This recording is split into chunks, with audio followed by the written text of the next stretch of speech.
Hey everyone, I wanted to do another chat and channel with you today about gratitude and expand it to include forced gratitude, actual gratitude, and spiritual bypassing in terms of gratitude.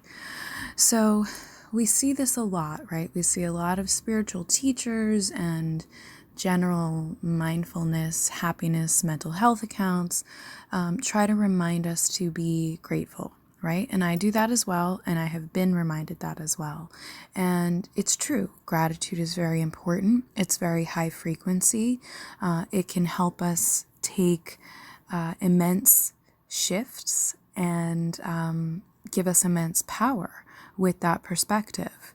But when you are in a position where you are very bogged down, or maybe you've gone through a lot of shit, maybe you've had a lot of trauma, maybe you're still in a position of experiencing trauma, or if you have extreme anxiety or unresolved issues, it can be very difficult to feel grateful. Now, where I believe a lot of spiritual teachers and accounts go wrong is they try to encourage the momentum of gratitude in a way that can be and feel unhealthy for people that are really trying but still are carrying a lot of shit. And excuse me if you don't like the word shit. I like the word shit. So what I mean by that is, how many of us have seen or read in the books or done meditations where people say, name 5 things you're grateful for, name 10 things you're grateful for, wake up in the morning and do pages and list all the things you're grateful for. That can be really overwhelming when all you are surrounded by in your current perception or energetic frequency or state is the overwhelming, is the negative. And because your soul is dedicated to your sovereignty and your expansion, you know that you should be able to find the positive. You generally want to, and you're trying. But when someone from the outside, or a book or something, or even your own intuition tells you from the outside to list a whole bunch of things to be grateful for, what most often tends to happen in the anxiety-ridden brain or the depressed spirit is you can name a couple maybe, but what comes up simultaneously or more prominently tends to be the problems. Or list a grateful but have a but.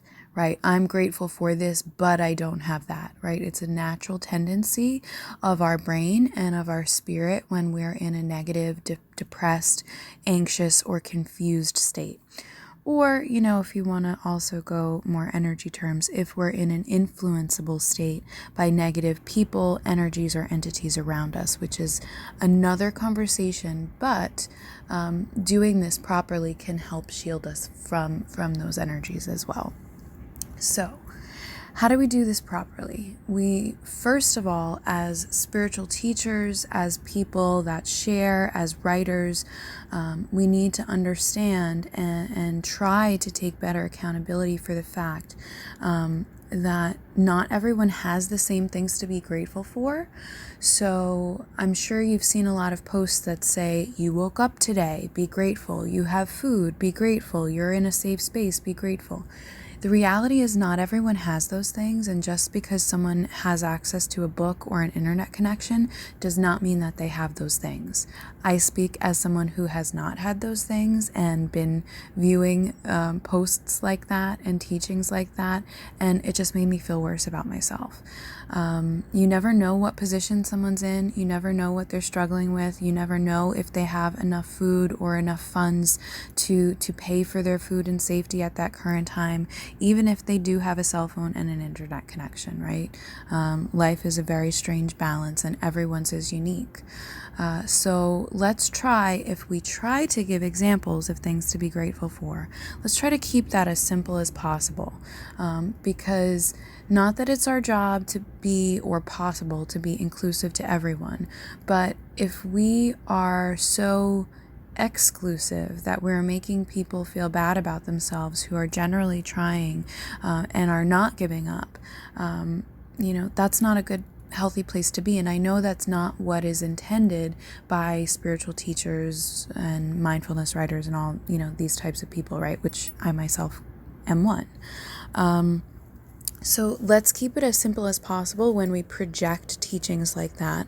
And then let's also keep it as simple as possible when we're on the other side of it and when we are performing actions like that for ourselves. So when we're doing gratefulness and thankfulness practice, let's keep it as simple as possible. Can we try to focus on one thing?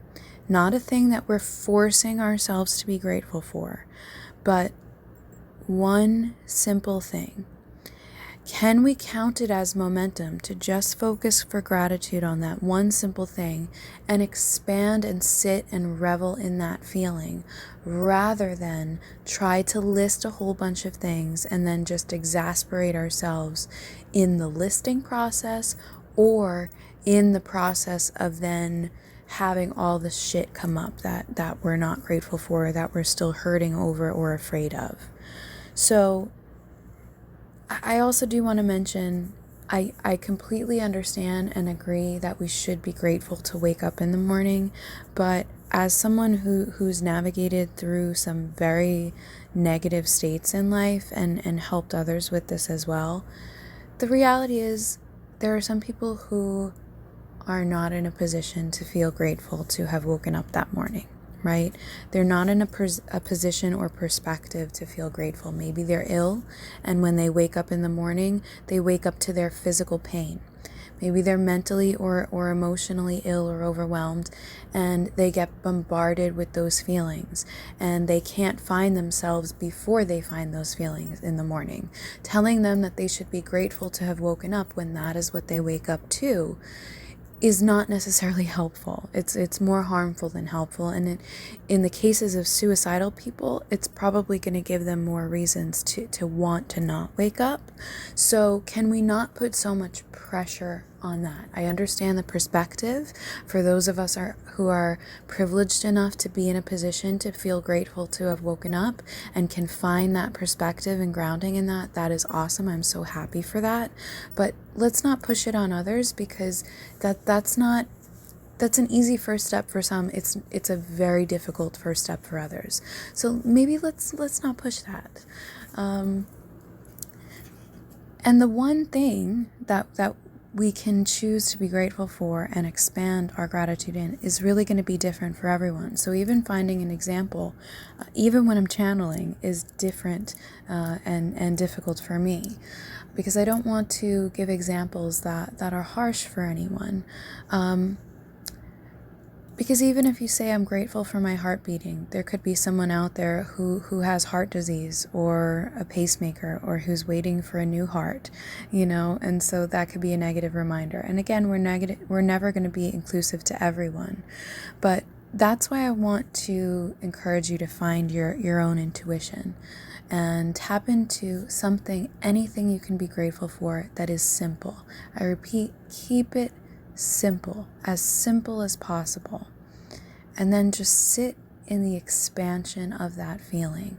Unpack the gratitude for that one thing, right? It could be your soft blanket.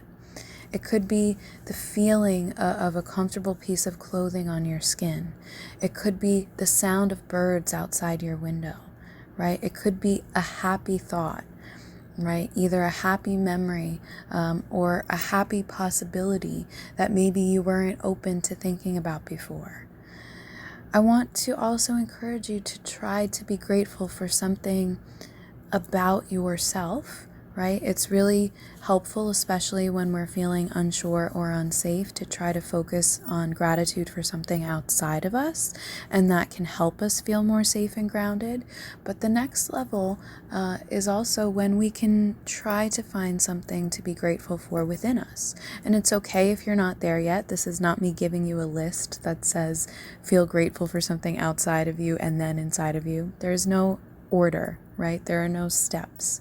It's whatever feels right for you. But if you can, find something to be grateful about within yourself, your persistence, right? Maybe your smile, maybe your own laugh.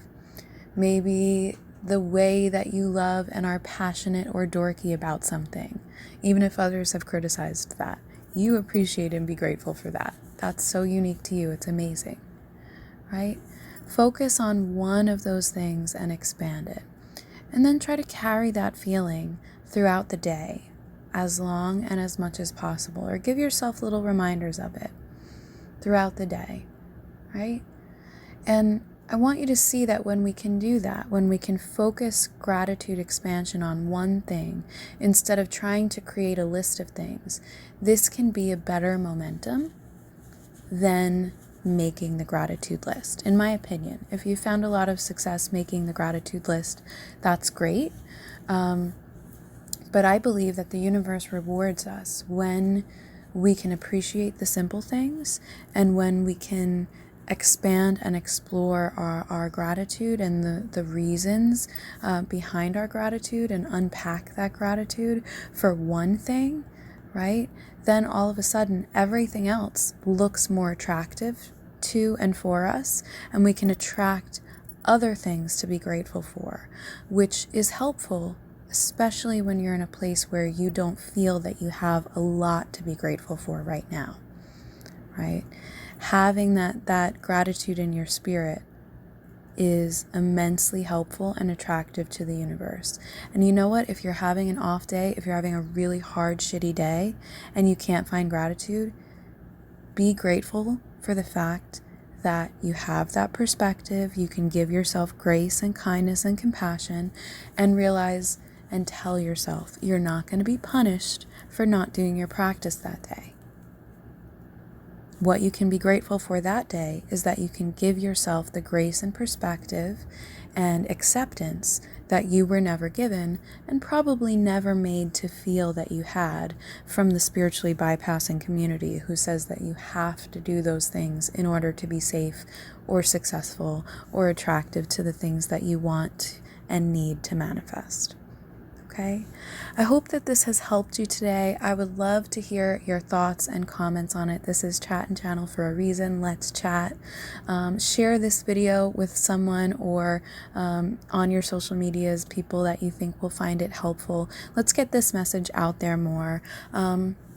Please also try not to call out people who are doing the, let's call it, guilty gratitude practice or spiritually bypassing gratitude practice, because I can almost guarantee you those people don't realize that there is, some potential harm in what they're doing.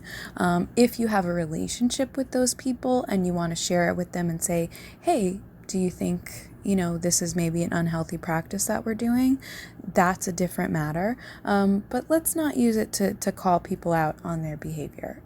If we can share it with them in a respectful and loving way, and then we can all expand to being healthier and kinder to each other and having better practices, that's another matter, and that's something I'm really interested in. So if this has helped you and you are called and drawn and able, I also have quantum sessions with me. If you're called to that, you can visit the links in either my bio or description for my website, damcldesigns.com. And there you will find energy artwork, activations, and energy art on enlightened merch and more. I also do long-term commitment to healing and quantum coaching packages. If you are interested in those, you could DM me to see if we're a good fit. And if this has helped you and you have the ability and call to, energetic donations of all amounts are really appreciated to support my energy and my works. You can also do that through the PayPal linked in my bio or description, which is paypal.me/DeezenlightenedEdits. All amounts are really appreciated, and I am so grateful for that energy exchange, and also grateful for the energy exchange of you being here, of you sharing your light and energy with the world, and of you experiencing this with me and supporting this work and yourself in whatever ways that you are able to at the time. You are valued, you are loved, you are appreciated, and I am grateful for you being here, generally and truly. Genuinely and truly. Okay, sending you so much love and light and light codes. I will see you next time. Love, Danielle, #Damcl @DeezenlightenedEdits.